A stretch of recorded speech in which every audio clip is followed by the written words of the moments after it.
Soca BR na área, e nesse vídeo eu vou falar sobre o universo do Walking Dead. No caso eu vou falar sobre os 3 diretores que já dirigiram esse seriado durante o decorrer dessas últimas 4 temporadas.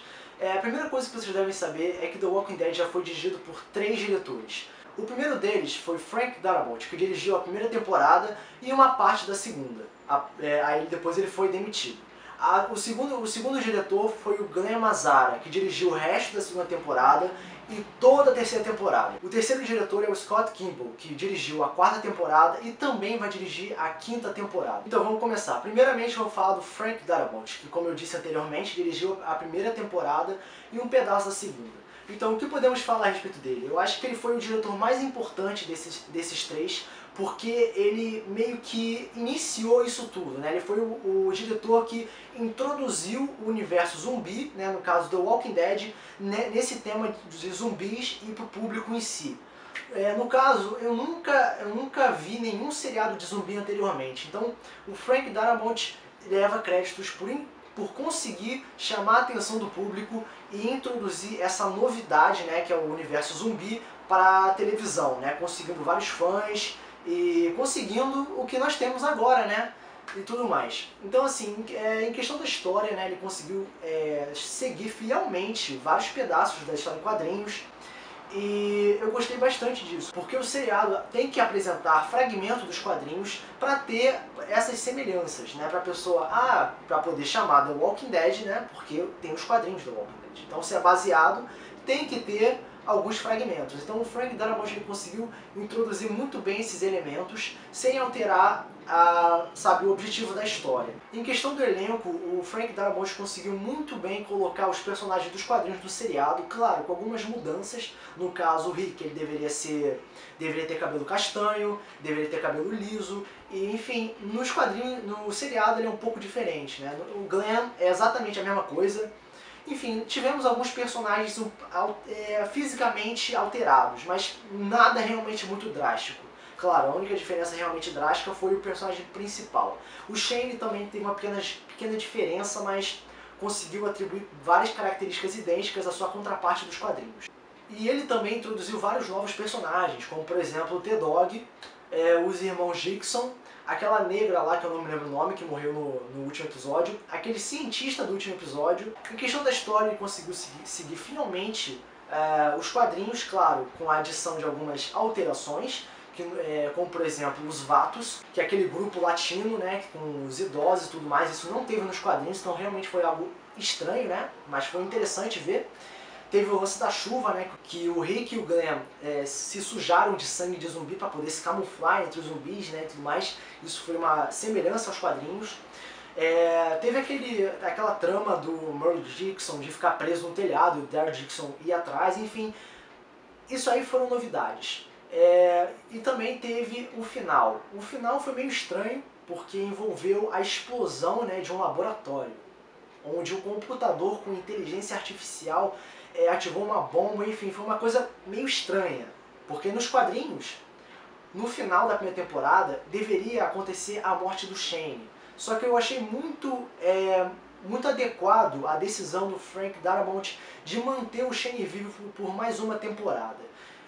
Só que o problema é que o final da primeira temporada ficou meio estranho, sabe? Um laboratório explodindo, né? Ficou muito dramático aquilo, mas eu acho que deu pra aceitar isso de boa, assim. Porque a primeira temporada só teve 6 episódios, então não tinha como botar muita coisa nesses 6 episódios, e o Frank Darabont teve que adicionar coisas novas. Então eu achei o trabalho dele muito bom. Eu não vou dizer que ele foi o diretor mais foda, mas ele com certeza ele foi o mais importante, por dar essa introdução do seriado na televisão. E em relação ao início da segunda temporada, que também fez parte da direção do Frank Darabont, ele iniciou a segunda temporada de mais ou menos da mesma forma que os quadrinhos, né? Com a questão do pessoal parar na estrada, encontrar a fazenda do Herschel. E nesse instante nós tivemos uma grande referência aos quadrinhos, que foi o momento que o Cole levou um tiro nas costas. Enfim, aí ele foi levado para a fazenda do Herschel, o pessoal encontrou com a fazenda, só que tem uma diferença. Parece que o Frank Darabont quis prolongar a saga da fazenda, né? A saga do pessoal ficando na fazenda do Herschel. Porque nos quadrinhos eles ficam na fazenda por umas 5 edições, mais ou menos, não é muita coisa. Mas teve toda aquela trama dos zumbis dentro do celeiro, aí o celeiro abre, os zumbis saem, começa um tiroteio, enfim, tudo isso teve nos quadrinhos.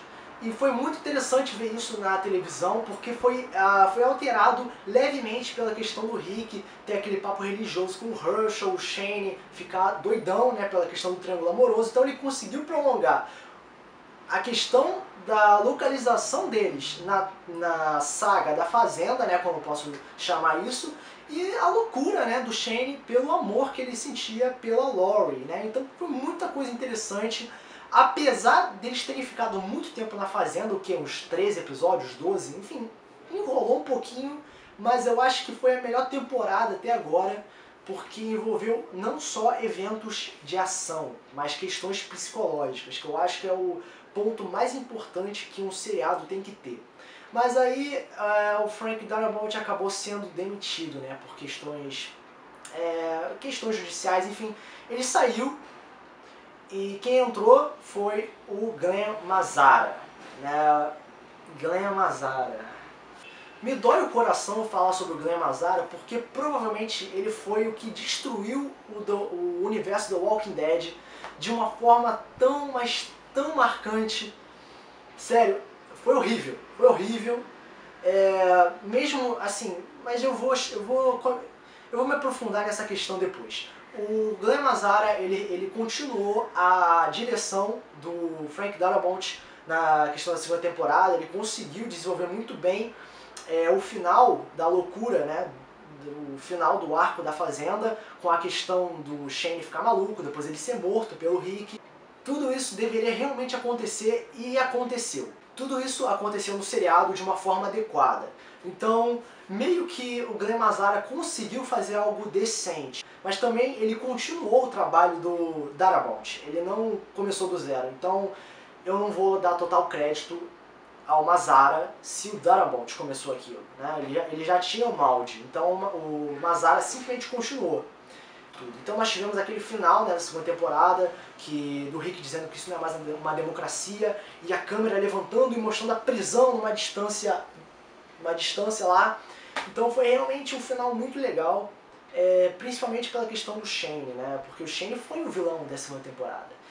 Então foi muito bom ver o término dessa temporada pela direção do Mazzara. Eu acho que foi a única coisa boa que ele fez. Enfim, o Mazzara começou legal e terminou a segunda temporada com chave de ouro. Foi um final bem legal e valeu a pena essa direção, nessa parte. Porque depois veio a terceira temporada com o arco da prisão. A longa e chata história do arco da prisão. Enfim, o Glenn Mazzara parece que leu um pouquinho dos quadrinhos, né, porque ele conseguiu introduzir a prisão de uma maneira legal, né, com a questão dele chegando na prisão, mas primeiramente nós tivemos um salto de 8 meses da segunda para a terceira temporada, e nesses 8 meses o grupo não encontrou a prisão, eles só encontraram a prisão depois de 8 meses, sendo que no final da segunda temporada a prisão estava tipo no lado deles. Então isso foi meio estranho, né, mas tá bom. Foi o primeiro erro do Mazzara fazer isso, né, fazer o grupo andar em círculos por 8 meses. Foi realmente muito estranho. Mas de qualquer maneira, o grupo conseguiu encontrar a prisão, entrou na prisão, matou os zumbis da prisão. Enfim, teve muita ação nesses primeiros episódios. O Herschel perdeu a perna, fazendo uma referência ao Allen da HQ, que também perdeu a perna da mesma forma. Então, só que a única diferença é que o Herschel ficou vivo, o Allen morreu. Então assim, nós tivemos algumas referências aos quadrinhos. Só que aí veio o governador. Puta que pariu. O governador dos quadrinhos é foda pra caralho. O do seriado é um porre. E foi tudo culpa do Mazzara. O Mazzara quis colocar aquele governador meio, vou começar do bem e vou virar lentamente um cara do mal. Puta que pariu. O governador dos quadrinhos sempre foi do mal. Porra. Ele sempre foi do mal. Não tenta criar coisa não. Então ele introduziu o governador, desenvolveu ele de uma forma tão tosca. Então, e ele colocou muitas cenas clichês nessa terceira temporada. Eu não vou lembrar de todas. Mas, de qualquer maneira, Aí que começou o problema do Mazara. Ele dirigiu a terceira temporada de uma forma muito confiante, dizendo, cara, eu sou foda, eu consegui desenvolver a segunda, então eu vou conseguir desenvolver a terceira. Só que não deu certo, ele botou muita cena clichê, botou a história do Merle Dixon voltar, sendo que a relação do Daryl Dixon e do Merle não deu muito certo, porque, tá, o Daryl Dixon encontrou com o Merle, aí logo em seguida o Merle morreu. Tá, grande coisa, desperdiçou um ótimo personagem, e a história de fundo dele foi uma bosta. Ele era um soldado do governador, encontrou o irmão e morreu. Pronto, acabou, é isso. No final das contas, a terceira temporada acabou de uma maneira tosca. Eu acho que muitos de vocês concordam que a terceira temporada, mesmo tendo muita ação, teve muita coisa estúpida. Principalmente pela questão do Rick. Ver a Lori fantasma. Puta que pariu, cara. Que merda é essa, cara? O Rick começa a ter alucinação vendo a Lori. Enfim, isso tinha nos quadrinhos? Tinha. Só que o Mazara enrolou pra caralho com isso. O cara atende o telefone, começa a falar com gente morta.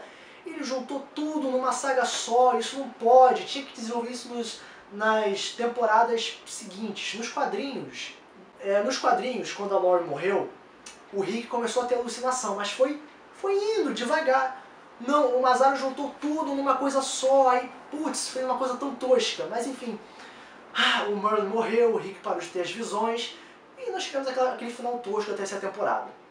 Né, que o governador invadiu a prisão com a população inteira de Woodbury. Só que não deu certo. Porra, o grupo chegou na prisão, todo mundo armado, o cara preparado pra matar um exército. Aí aparece o pastel de flango. Meu Deus, olha só, um chinês, corre! Aí todo mundo saiu correndo. Caralho, o Glenn não matou ninguém. Ele gastou munição à toa. O grupo fugiu só por causa de uma pessoa. E eles fugiram e começaram a falar, não, é que nós não somos atiradores, não somos assassinos. Aí o governador consegue matar a população inteira de Woodbury com uma arma. Ele usa uma arma de fogo e mata todo mundo. Putz, como assim? Como assim ele conseguiu matar a população inteira de Woodbury, que estava todo mundo reunido numa estrada? Ele conseguiu matar todo mundo em menos de 30 segundos. Enfim, aí acabou a terceira temporada com os idosos chegando em Woodbury. Enfim, foi um final muito bobo. Aí depois disso, né, depois do final da terceira temporada, o Glenn Mazara decide abandonar a direção do The Walking Dead. Meio que ele cria um final feliz, cheio de problemas da trama. Ele matou a Andrea, que não deveria ter matado ela, fez muita merda durante a terceira temporada e saiu falando, olha só, eu fiz essas merdas, mas agora que eu tô saindo, o próximo diretor que cuide disso. Eu estou indo embora. O Glenn Mazara foi um completo filho da puta depois de ter feito isso, mas aí veio o Scott Gimple e conseguiu ajeitar alguns erros. Ele não ajeitou todos, mas ele conseguiu dar uma ajeitada legal no seriado. Vamos lá, aí nós tivemos o início da quarta temporada com um novo diretor, no caso Scott Gimple. Nós tivemos algumas mudanças na prisão, né, com novos personagens, a questão das mudanças apresentadas na prisão, referentes a algumas plantações, alguns animais. Só que com a vinda de novas coisas também tem a questão de novos perigos, né, que ele introduziu a questão das doenças, que não foi algo colocado nos quadrinhos, então essa foi a nova ameaça, né, a questão da doença. Assim, resumidamente foi doença, o governador dentro da prisão e os Marauders com o Terminus. A quarta temporada foi tecnicamente dividida em 4 partes. Foi a questão do pessoal doente, a questão do governador, a questão dos Marauders e a questão do Terminus. Então assim, vamos falar primeiramente da questão da doença. Enrolou demais e foi tipo uns 5 episódios com o pessoal tossindo, morrendo, virando zumbi e morrendo de novo. Tá, beleza, mas nós tivemos a questão do traidor na prisão, né? O traidor, porque nos quadrinhos teve a existência de um traidor que acabou causando uma cicatriz na boca da Andrea nos quadrinhos e a morte, né, das 2 filhas do Herschel, que no caso eram outros personagens que não existem nos quadrinhos, quer dizer, que não existem no seriado. No caso são duas personagens que não existem no seriado, mas que morreram nos quadrinhos. Mas a questão de ter um traidor, né, foi algo interessante, mas no final das contas tudo não passou de uma questão de segurança, né? A Carol se demonstrou ser a traidora. Ela não foi bem uma traidora, ela agiu sem pensar, ela agiu sem falar com os outros, mas mais ou menos ela foi meio que uma traidora. Mas foi mais ou menos isso, foi a trama da Carol, né? A questão dela queimar todo mundo, né? Só porque a pessoa tossiu, ela queima. Mas beleza. Aí depois ela é expulsa e depois volta. Nós tivemos a questão do governador, né, que depois do final da terceira temporada, aquele péssimo final, o governador aparece de novo. Em seguida, nós tivemos a destruição da prisão, né, que foi algo bem interessante, porque na questão dos quadrinhos, a saga da prisão foi provavelmente uma das melhores sagas já criadas, teve destruição, morte pra caralho e tudo mais. Só que no seriado, nenhum principal morreu. Tá bom, o Herschel morreu, só que porra, isso foi antes do ataque. Durante o ataque, nenhum principal morreu, o que eu achei isso bem idiota. Enfim, o Scott Campbell quis botar várias referências aos quadrinhos, o que deu certo, mas ele colocou muitos exageros, ele botou muito clichê nessa temporada, a questão do Tyrese conseguir fugir de uma horda ao redor dele, a questão do Daryl Dixon usar um cadáver de zumbi como escudo humano, sendo que não tem nada a ver, as balas iam atravessar o cadáver de qualquer maneira. A questão do Daryl Dixon conseguir muitas cenas de ação exageradas e os outros sofrerem para matar uma pessoa só. E, enfim, teve lá esses momentos bons, mas a quarta temporada não me chamou muita atenção. Aí nós tivemos a saga dos Marauders, né, que foi a saga mais broxante de toda a quarta temporada de The Walking Dead, porque eles enrolaram, focaram só na conversa, sobre papinhos sentimentais, não teve muita ação, foi tipo uns 5 episódios, só pessoas conversando, falando de sentimentos, chorando, rindo, bebendo, jogando golfe, enfim, foi um troço muito enrolativo, mas nós tivemos a introdução dos Marauders, né, que são aqueles caras que o Daryl Dixon se juntou. Eles são os Marauders, eles tentaram, nos quadrinhos, eles só apareceram em uma edição, só que no seriado eles foram prolongados para 4 a 5 episódios, né, ou 3, eu não me lembro. Mas nos quadrinhos eles tentaram estuprar o Carl Grimes, né? Então no seriado eles também tentaram fazer isso no último episódio, no episódio 16, mas foi uma coisa interessante de se ver. Mas a participação deles foi uma coisa muito resumida. Então o Scott Campbell ele quis resumir várias coisas dos quadrinhos, ele colocou coisas novas, ele introduziu uma nova personalidade para o governador, principalmente porque ele tinha que continuar a merda que o Mazara fez. E aí ele criou o Terminus, né, que no caso seria o local dos canibais, né, porque nos quadrinhos os canibais vivem na floresta. Então o diretor meio que pensou em criar um local novo para eles, que no caso é o Terminus. Né, enfim, teve várias coisas interessantes nessa quarta temporada, foi bem melhor que a terceira, mas eu acho que não conseguiu superar a segunda. Então tudo depende agora da direção dele na construção da quinta temporada. Então, eu acabei de falar dos 3 diretores. Dos 3, quem eu acho melhor foi o Frank Darabont, depois veio o Scott Campbell e por último o Glenn Mazzara, que fudeu completamente o The Walking Dead, só que veio o Scott Campbell e conseguiu ajeitar algumas coisas. Então, esse foi o meu vídeo falando sobre os 3 diretores do seriado The Walking Dead. Fox Rockberg, partindo até o próximo vídeo, valeu!